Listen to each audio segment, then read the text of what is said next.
Gusto mo bang malaman kung paano kapag sign up ng e-travel pass? Halika at panoorin natin tong video. Kailangan pa bang ako ay tanungin? Hey guys, magandang araw. For today's video, share ko sa inyo kung paano ako nakapag-sign up sa Google Apps ng e-travel pass. So ganito lang guys, sundan nyo lang ako. So nandito na tayo guys sa Google. I-type natin ang e-travel pass, then i-click natin. So nandito na tayo at mag-start na tayo mag-register. Click natin ang Philippines passport holder, then citizenship, dahil tayo ay Pilipino, click natin Pilipino. Then travel types, click natin arrival, yung papasok tayo guys sa Philippines.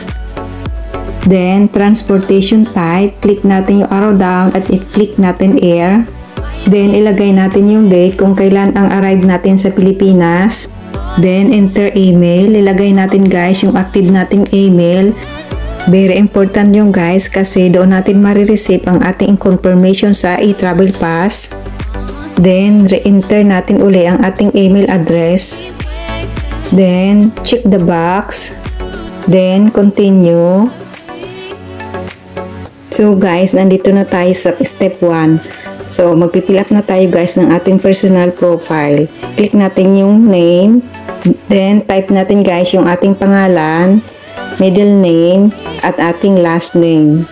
Kung junior kayo guys, lagay nyo.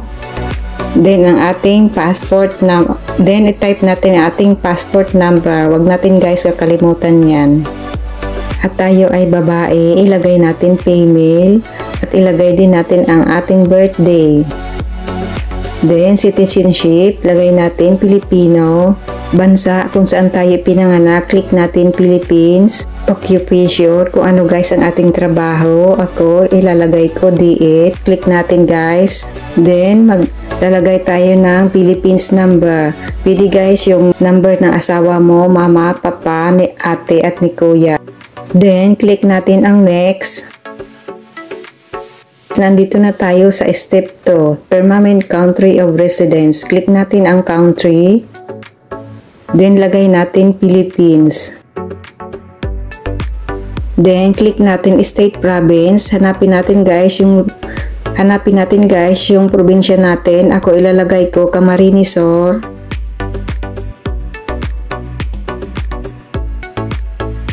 Then, click natin ang city or municipality. I-click lang natin yung arrow down at makikita natin ang ating municipality. So, ako guys, nilagay ko si Pukot.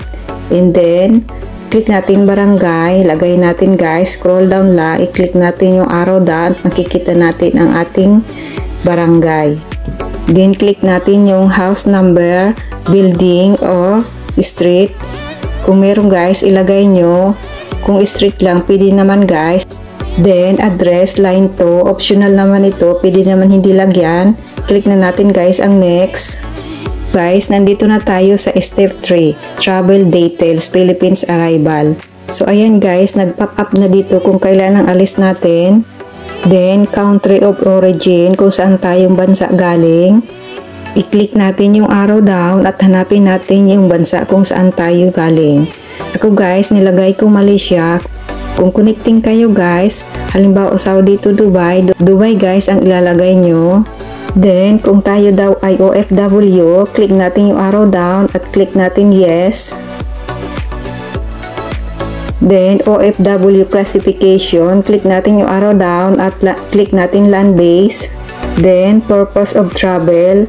Kung kayo guys ay mag-holiday, click natin guys holiday or vacation. Then, ilagay natin guys yung balik natin, date of return.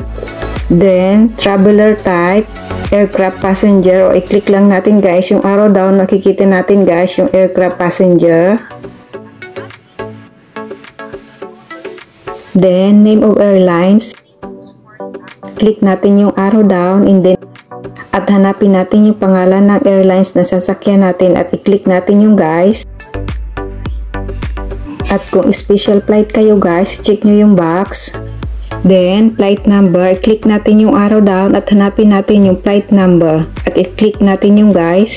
Then, naka-pop up na dito ang NAIA Terminal 3 sa Airport of Arrival. Then, seat number kung meron kayo, and then click natin guys ang next. Guys, nandito na tayo sa step 4, destination upon arrival in the Philippines.